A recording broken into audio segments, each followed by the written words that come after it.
If you're a salon or spa owner, cosmetology school gave you the skills to serve clients, but it didn't prepare you to run a business. You probably thought ownership would mean freedom, but instead you're working harder than ever, barely paying yourself, and worried that everything's going to fall apart the second you step away. Welcome to the station, where we give you real strategies, systems, and structure so you can step into the CEO seat where you belong.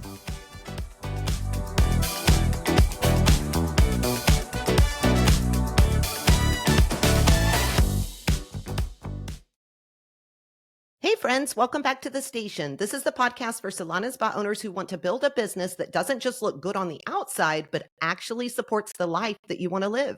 I'm Bree, founder of the Beauty Biz Agency, and I've got my amazing co-host, co-founder, and bestie here with me today. Hey girl, how are you? Hello. Doing good today. Awesome. So good to see you, Chandra. You too, always. All right. So one of the biggest debates in our industry over the last few years has been this. Should I go deskless or should I keep my front desk? I think every time this topic comes up, people just get fired up for some reason. Some owners swear the front desk is outdated and they say everything should be automated or even handled at the chair. Others will tell you that their front desk is the heartbeat of their business and that they couldn't survive without them. Honestly, I get why it's such a big conversation. The salon front desk used to be where absolutely everything happened. It was the command center per se. But now we have online booking, we have tech systems, we have stylists who can do checkout from their phones. I think that role just looks completely different. So today we are going to break this down, not from a place of opinion, but from the actual numbers that you guys need to look at when you're deciding if you need a front desk or not. Because whether you are deskless or not, what really matters is how that part of your business is performing. That's the only thing that matters. Is it generating revenue or is it quietly costing you thousands of dollars? You ready to get into this, Chandra? Yep, I think this will be a good one. For sure. Now, before we dive into the numbers side of this conversation, we want to share with you a story about one of our members because this story says everything about what it looks like when your business finally starts working for you instead of constantly depending on you. She's been a salon owner for over 20 years. She's lived through every version of ownership, those seasons where you're fully behind the chair and holding everything together by sheer willpower, and the seasons where you're finally trying to lead, but the systems just aren't strong enough to really back you up yet. A few months ago, one of her longtime stylists gave notice, and normally that would have sent her right into this panic spiral that we've all probably lived before, just trying to figure out how to replace the income, how to reshuffle the schedule, and how to keep everyone else from completely falling apart and freaking out. But you know what, guys? When this happened this time, she handled it completely different. She came to us excited and super thankful and said, guys, for the first time in 20 years, I didn't panic when the stylist turned in her notice because I knew everything was already built and I had a proven plan that I was able to follow. She had a clear hiring process, an onboarding flow that didn't live in her head. It was actually written down and on paper, training guides that were already in place, and a leadership rhythm that kept things moving consistently. So instead of reacting to this situation, all she did was follow her systems. It was super simple. She posted the hiring ad, she interviewed from her hiring checklist, she extended an offer, and then she plugged that new stylist straight into her onboarding plan. And here's the part that excited Chandra and I the most. 30 days later, that stylist, she was already generating revenue. She wasn't still shadowing. She wasn't still getting used to things. She was actually producing. I remember this member telling us this is the first time that I've ever felt like my business was able to support me instead of the other way around. Chandra, I love this story. It's one of my favorites because that's what real systems do. They give you freedom. They make it possible to lead with clarity instead of reacting from that stressful point that we all tend to react from. We both watched this transformation happen up close. We coached her through it. 20 years of ownership, and it finally clicked. What stood out to you most watching her step into this level of confidence and leadership? I mean, I think her surprise in herself and that it actually works. Like, I think she was so surprised when this happened, and A, she wasn't panicking. And then B, she had these things to make this next person go quickly and get them moving instead of it taking forever and being frustrating and possibly losing the new person already because she wasn't organized. And so I think that just the sheer surprise and the burden that is lifted off of her or anybody when we walk them through this process, it's just amazing. It's amazing to watch. It's amazing to see. It was really cool to see her like, I'm good. I'm shocked. This works. And it's like, yeah, we didn't make it up, I promise. But that sometimes seems to be what it feels like until they experience it. But yeah. Absolutely. And I think, she spent decades trying to figure this out on her own. Decades trying to do it and ending up in the same spot or a worse situation. All it took was a proven plan, a proven process, things that we teach inside of our mastery program every single day that allowed her to go from panic or chaos to just simple, structured revenue generating ideas. Pretty cool. Okay, let's talk about why this topic has blown up so much in the last few years when we talk about deskless or keeping your front desk. Every few months, you will probably see a post go viral in a hairstylist group or salon owner group, somebody saying, we went deskless and we saved $70,000 a year. Then you're going to see probably a bunch of comments that follow that says, oh yeah, we did too. Best decision ever. Our salon feels so much more modern. Then right underneath that, another owner jumps in saying, you know what? We tried going deskless and it was a nightmare. Stylists were overwhelmed. Clients were frustrated. We brought the desk back within 3 to 6 months. That's the reality of this situation. It's very, very confusing, and there are a ton of opinions out there. And to be honest, both sides are right. Deskless, it can work. So can having a front desk. But both can also fail miserably if you're not careful. The real difference, in my opinion, it isn't what you choose. It's whether your business has the structure, the accountability, and the data to support the choice that you make. So why is this such a big deal? Because for most owners, the front desk feels like a very gray area. It's expensive, it's really hard to manage, and it's one of the first things that you question when money gets tight. It's one of the first areas that Chandra and I look at when we're going through numbers with our owners. So we get it. You're looking at the payroll number and you're probably thinking, if I could just take this off my plate, I would have maybe a little bit more breathing room. But the front desk, guys, it isn't just a payroll line. It's the control center of your client flow as well. So this is why you have to think about it so much. When you have a system there and it isn't running well, it's going to show up everywhere. It's going to show up in your stress, in your client retention, and in your bottom line. Now, let's kind of get real about what actually happens on both sides of this debate, Chandra, because I think this is where a lot of people just give their opinions, but they don't really dig into what it looks like. From your perspective, have you seen this being a debate on social media in the last year or two quite often? Oh, yeah. I feel like it's always going around different groups constantly. Yeah, 100%. Look, guys, when a salon goes deskless and it doesn't work, it's rarely because the idea was bad, to be honest with you. It's usually because the transition wasn't built on a true system. Stylists were probably told something like, you're going to handle the checkout now, but they weren't trained on how they were actually supposed to do that, much less how they could do that well, right? So they rush through the end of the appointment, they forget to rebook, they skip the retail conversation, and before long, the rebooking rate of the entire salon drops by 20% and retail completely tanks. Nobody meant to do anything wrong. They just didn't have a plan. On the flip side, when a salon keeps a front desk and it's not working, it's usually because the team has no targets. They're being nice, they're trying to stay busy at the front desk, but they're not producing revenue. They have to produce revenue. Calls are getting missed, clients are sitting too long before check-in, nobody's following up on inquiries. All of this is happening. It's not always a people problem, though. And this is one of the things that Chandra and I try to coach people through. Everybody always blames the people, they always blame their team, and that's not always what it is. 9 times out of 10, do not smack me through this screen or phone or whatever. It is a leadership problem, not a people problem. Chandra, why do you think so many owners skip over these important pieces, like actually leading the front desk or creating structure for their stylist? Instead, they just react and say something like, let's go deskless, or, oh, let's just keep the same old, same old. They don't dig into anything, they don't create anything, they just do whatever they feel like doing.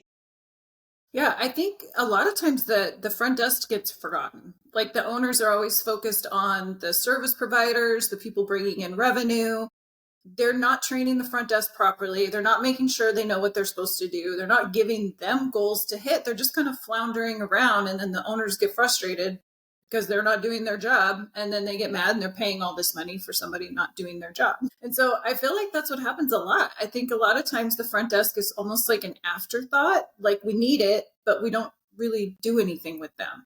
And that's where that leadership piece, like you're saying, really has to come in, because they need to be the same as your service providers as far as, having the same goals and things in your business. And they just, I don't know. I mean, even in the beginning, I think I thought about them that way. And it was just kind of like, you got to have these people answering the phone, but you're not actually treating them the same, doing the same things with them that you do with the other team members. Yeah, 100%. I'm going to be completely honest with you here. I think the reason that owners jump to the decision of whether to go deskless or to keep it the same is because they're just too tired. They don't want to research and they just want to make a decision. They want something just to feel easier. And honestly, I get that. I really do. When you are stretched too thin, cutting something, it feels like control. It's the one piece you have control of. But control is never the same as clarity. Even if you're deskless, somebody still has to own the front of your business. This is a part that so many people miss. So let's walk through what is really at stake here if you just make this decision up out of thin air. If you're deskless and somebody isn't owning the front, you're in big trouble. I mean, Chandra and I have seen it. That means somebody has to be responsible for the things that Chandra said: answering the calls, confirming the appointments, greeting the guests, managing walk-ins, closing the sales, protecting the flow of the day.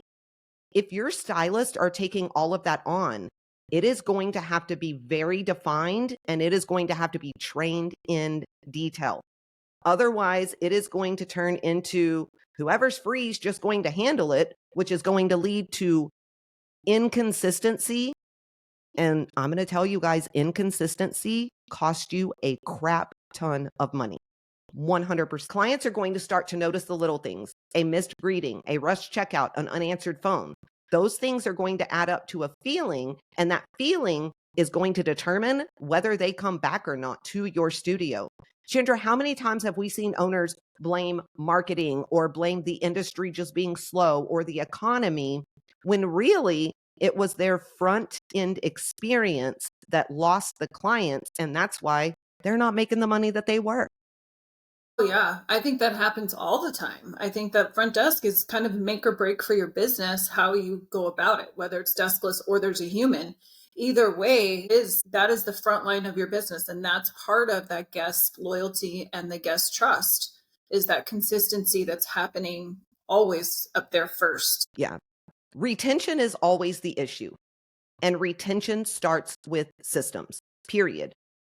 If your marketing is great or if it sucks, it still comes down to retention at the end of the day. This is where we see owners lose so much. They don't even pull these numbers and realize how many people they are losing. Okay, now let's look at the other side. Let's say you've kept your front desk, but it is not producing. You have to stop and ask what you're actually paying for. That's a very, very important question, because a front desk, they should drive revenue every single day. That means measurable results. It means pre-books, it means retail, it means retention.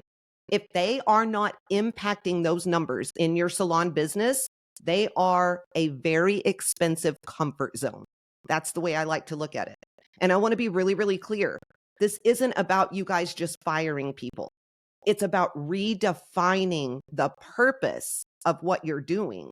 If you've got great people that's sitting up at your front desk, give them the tools and the accountability that they need to become those profit drivers instead of just greeters.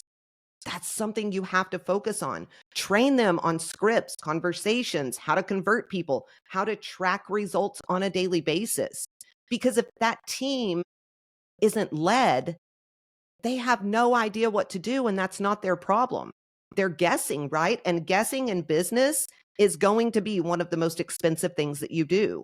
Chandra, if you were an owner listening right now and you're not sure whether your front desk is producing or not, what's the first question that you would ask yourself? Well, I mean, if you're not sure if they're producing, I guess it would mostly be what is their job? Like, what systems do you have in place for them? If you don't have any systems in place for them, then they're probably not helping to produce anything for the salon.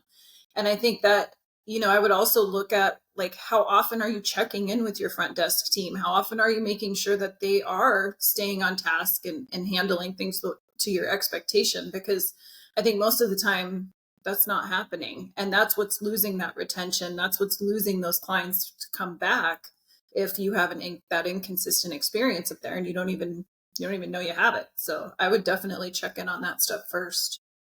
And pull those numbers. Look at those numbers because emotion will tell you, I think this feels okay. It looks like they're doing what they're supposed to do, but data, that's what's going to tell you, here's what's actually happening. The hard truth is you can't manage what you don't measure. You are going to hear Chandra and I repeat that over and over and over again throughout all of our episodes, really, because it's the absolute truth. If you don't know how many calls are getting missed, how many rebooks are happening or not happening, or what your retail per ticket is, you don't have enough information to decide whether your current setup is working or it's not. That's the real reason this debate, I think, keeps circling around year after year. People don't pull that important information. Owners aren't really arguing about desks. They're arguing because they're frustrated, and they're frustrated because they don't understand. They're reacting to symptoms, stress, payroll, burnout, instead of actually diagnosing the real issue underneath, a lack of defined systems and leadership accountability. That's what it boils down to. The owners who get this right, they all have one thing in common. It's one simple word, and it's clarity. They know exactly what's happening at the front of their business, who is responsible for what, and exactly how to measure it. Guys, once you know that, the decision about having a desk or not having a desk, it becomes really obvious. You don't have to just guess anymore or do what your emotions tell you because you're leading with facts.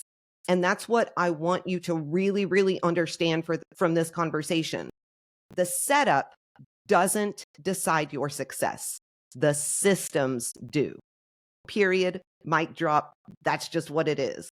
Chandra, before we move into the next part, I want to ask you this.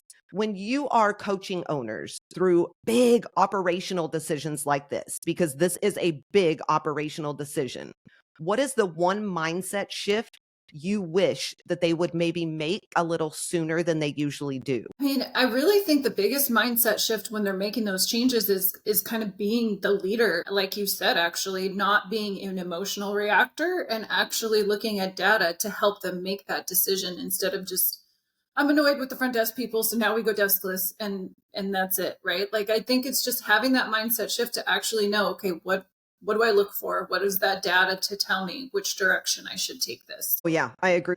That is amazing, amazing advice. Okay, so we kind of talked about what's going on with this debate, what you really need to look at, all of those things.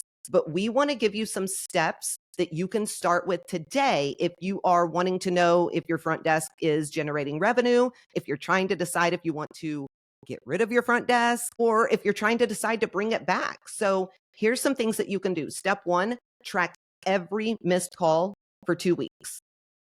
You would be shocked how many owners have no idea how many calls their salon misses each and every week. If you've got a front desk, this number shows you how well they are managing the flow. If you're deskless, this number shows you how much opportunity is slipping through the cracks. Missed calls equals missed revenue. It's that simple. Chandra, when we've done this maybe with our coaching clients or in our own salons, because I know we've both done it. How often does this number surprise people, or how often did it surprise you? I think they're completely shocked. I think they don't even realize how many calls are even coming into the business, much alone how many are actually getting missed.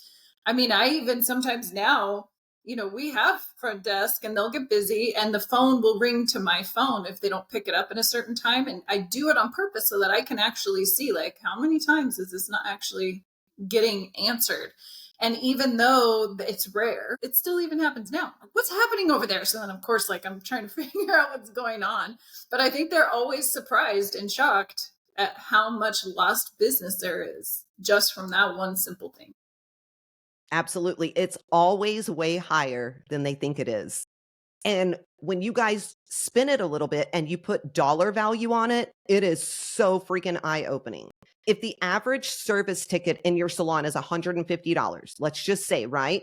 And you're missing 5 calls a day, that is over $18,000 a month walking out the door, depending on your team size, right? Like, you have to think about all of that, but that could be up to $18,000 a month that you're missing out on. So the question you've got to ask yourself isn't, do we need a desk? The question is, do you have systems that are going to protect the money that you're missing out on? Step number 2, audit your rebooking rate. This is your stability number. If rebooking is low, you are going to always have to chase new clients. Whether you're deskless or not, rebooking should be happening before the checkout, minimum at checkout, every single time. If you have a front desk, it's their responsibility to close that and to do that confidently. If you are deskless, it's on your stylist, and you need to know if they're actually doing it or not. So run your rebooking reports for the last, 90 days. If your salon average is below 70%, that is a huge red flag that something at the front end of your business is completely broken. Chandra, when you see salons struggling with rebooking, in fact, we just went through this with one of our members, what do you think is usually at the root of it all? I mean, well, I think they don't have a system for rebooking. Number one is everything can pretty much be traced back to systems. And I just think they're not making it a priority. They're not training the team on how to do it. They're not training the desk on how to do it. It's like up for debate, and it should just be part of your client journey, part of your guest journey. And I think that's where they miss the boat a lot, is they're not making that a priority or making that part of that guest journey and setting those metrics around it and tracking those metrics and making sure it's getting better. So yeah. Either no one's owning it, or they're completely afraid of sounding pushy or salesy, so they just don't do it. The good news is both of these are fixable with training and with scripting and with systems, just like Chandra said. All right, number 3, look at retail per ticket. Okay, this number tells you how confident your front end or stylist are in the value of what you offer. If you've got a front desk, they should be helping close that sell as well. People don't realize this, but yes, they should be doing that. They're not just bagging the products. They're not working at a grocery store. They need to be selling those too. If you're deskless, your stylists are going to need a whole lot of confidence, timing, and language that's going to fit your brand so they can figure out how to get it inside of that guest experience that Chandra talks about. You're not just selling shampoo, guys. You are prescribing the exact thing that is going to support their results. If your retail per ticket is under $15, it is time to retrain whoever is owning that conversation at the checkout or in the chair, 100%. Chandra, how much of a difference does it make when we get this number right? Not just in profit, but in overall professionalism. I think it helps position your team back as the expert in the industry instead of them just getting it randomly. It does help your bottom line. It's going to boost your profitability, and it's going to boost your revenue overall, help you pay for any of those team members that you're paying for. So it's really, really important to be able to train them to close that sale effectively, for sure. Absolutely. And that kind of takes us into step number 4. Calculate your payroll percentage for the front desk. If you have a front desk, you should know what you're spending on it relative to your total service revenue. Okay? A healthy range is about 8 to 10%. That's it. If you're paying more than that, it doesn't automatically mean that you need to make cuts. It just means that you need to evaluate whether that role is being led to produce in your studio. So pull those numbers, look at what payroll is costing you, and then ask yourself what it's giving you in return. I think that's the simplest way to put it. Step number 5, evaluate that client experience flow. This should be done constantly in your business. This part doesn't live in your software. It lives in observation. So you have to get involved here. Watch what happens from the moment a client calls or walks in to the moment that they leave. And after that, if you have a front desk, are they greeting consistently? Is there warmth when they're greeting people? Are they maintaining eye contact? Is there a smooth flow? If you are deskless, do your stylists know how to transition from that service provider to check out smoothly? Because it's a different scenario and they can't make it feel rushed and they can't make it awkward. It's all about energy when it comes to this, I think.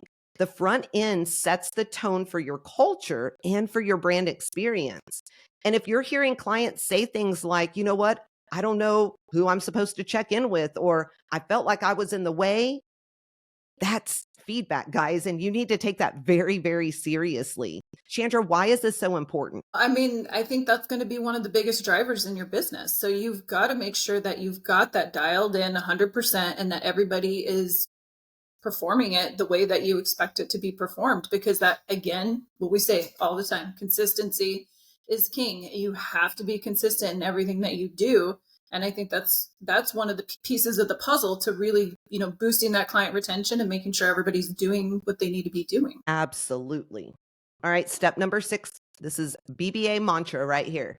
Decide based on data, not emotion. After you've looked at things like the missed calls, the rebooking, the retail, the payroll, the client experience, you want to lay it all out side by side. Where are the breakdowns? What is working beautifully that you want to protect? Think about that. What is draining your time, your money, your energy that actually needs to be restructured? That's how you start making decisions with confidence. You might realize that your desk is worth every single penny because they're driving revenue and they are protecting your sanity. Or you may realize your stylists are ready to take more ownership and they are going to thrive in a deskless setup. That may work for you. Either way, you are choosing from clarity, not exhaustion, not frustration, and not just trying to save money.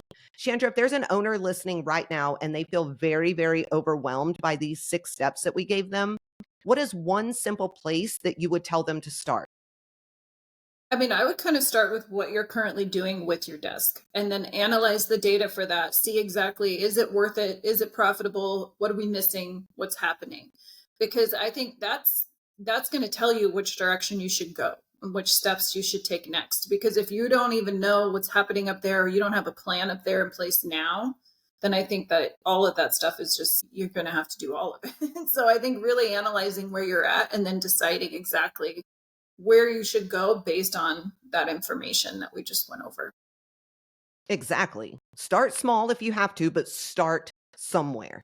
It only matters that you start because the longer you wait to try to get clarity, the more money you are going to lose without even realizing it. I bet some of you guys have lost tens of thousands of dollars that you never even knew. Before you start tearing things apart or making changes, though, slow down and look at what's actually happening. That's what Chandra just said, right? Don't start being that bull and just go in there and tear everything up. That's not going to work. Pull the numbers, watch the flow, talk to your team, do those things. You are going to see pretty quickly where those gaps are, and it's usually not where you thought they were. I have surprised myself many times because I thought I knew the answer, but when I really audited things, pulled the numbers and looked, I wasn't anywhere close to what I thought it was. Once you've done that, the decision is going to become just a lot clearer for you. You are going to know whether the issue is payroll, whether it's the processes, or whether it's the people that are causing the issue. And you can fix the right thing instead of just flying off the handle and making some decision that may shoot you in the foot later on. It's really important. Chandra, anything you want to add to that? I mean, I think that really is where you need to start and where you need to look at. And if you need to even, like, just for example, really quick, one of the things that I do just to give you guys a little bit of clarity on how you can make this work is I sort of have a hybrid situation in my salon. We have a desk for the majority of the day, but then there's 2 hours every night where we don't have coverage. And I'm not going to hire someone else just to come in and work for 2 hours a few nights a week.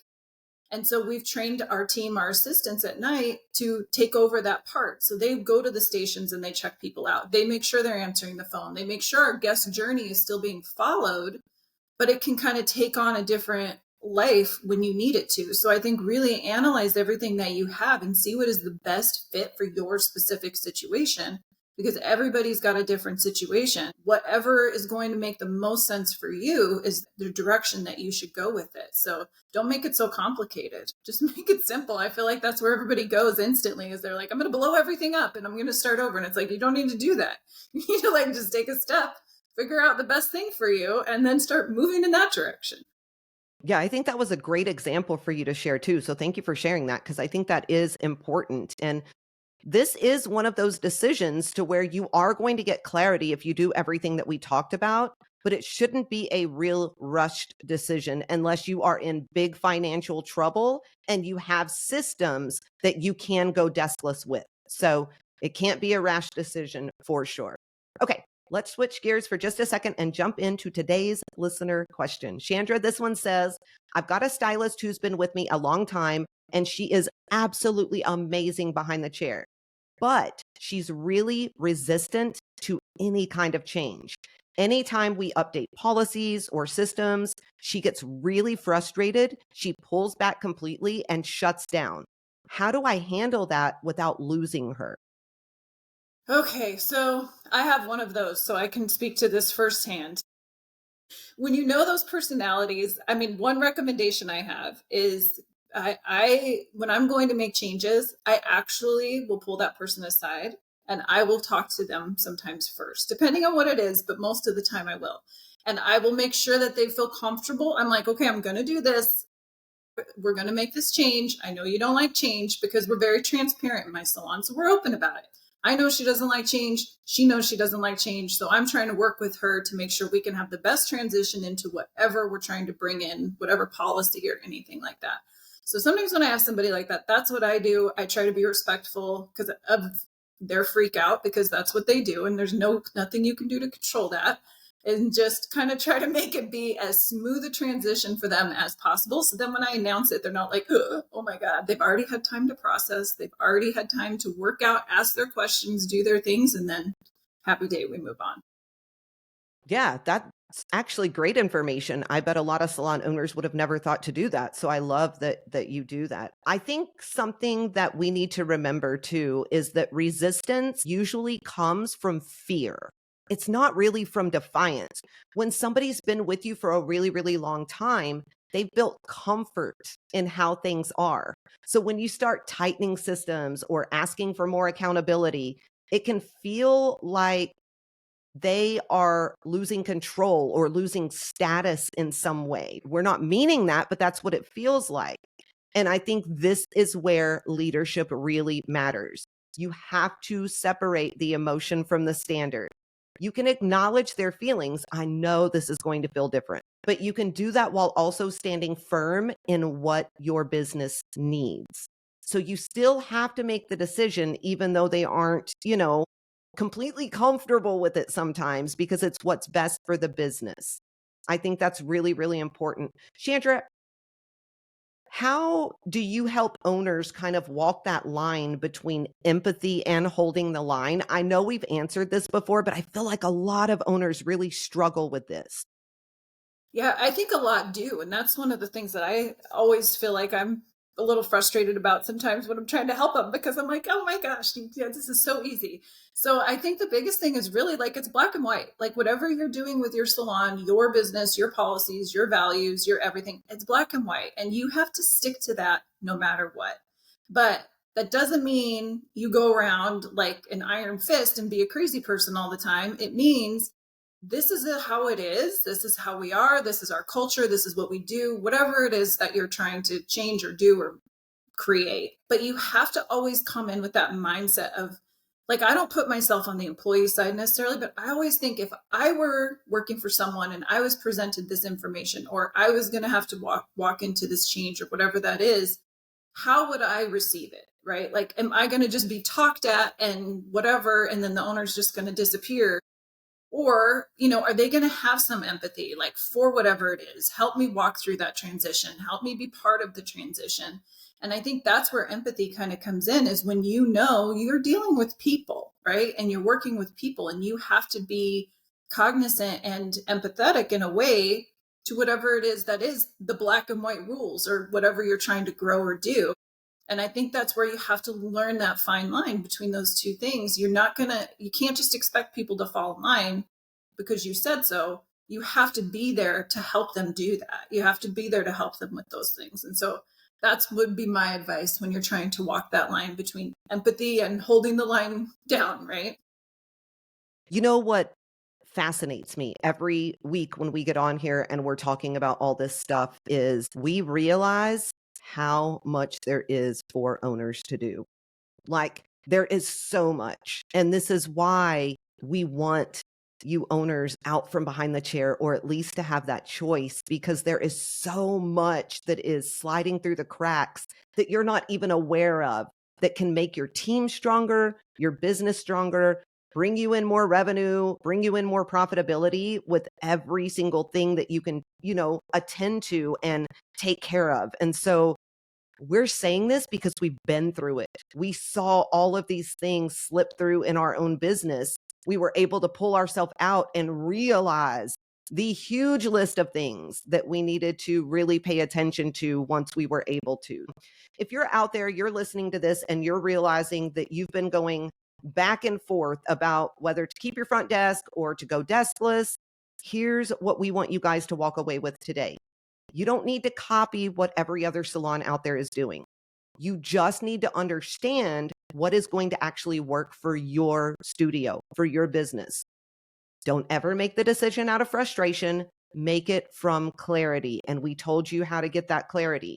If your desk isn't producing, don't assume it means the role doesn't work. Look at how it's being led first. If you've gone deskless and it feels super chaotic, don't assume that that means it can't work. Look at what's missing in those processes first.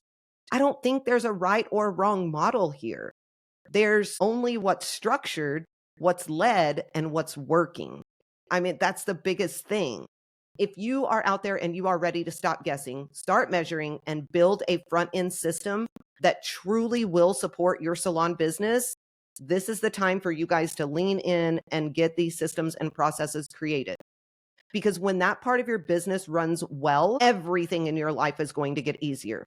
Your schedule, your stress, your profit, your peace, your freedom, everything. All right, guys, if this episode helped you see things differently, share it with another salon owner who needs to hear it. Please don't forget to leave us a 5-star review so more owners can find the station. Also, make sure that you're subscribed so you never miss what's coming next. Chandra, how can our listeners keep up with everything we've got going on at the Beauty Biz Agency?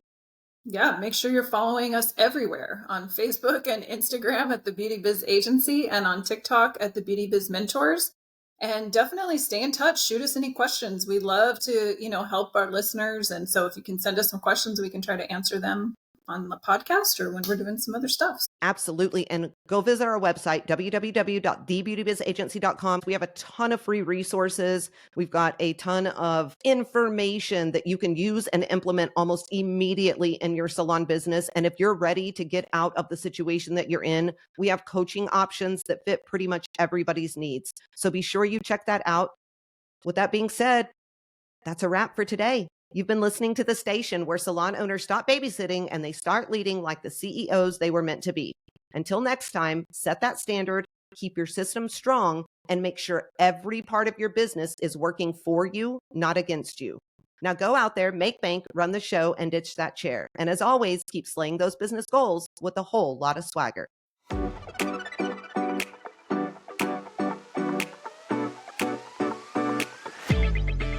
If this episode lit a fire under you, don't just walk away and let it die out. Deep down, you already know where you want your business and your life to go. And the truth is, The only thing standing between where you are and where you want to be is a real plan to get you there. That's exactly what we help you build.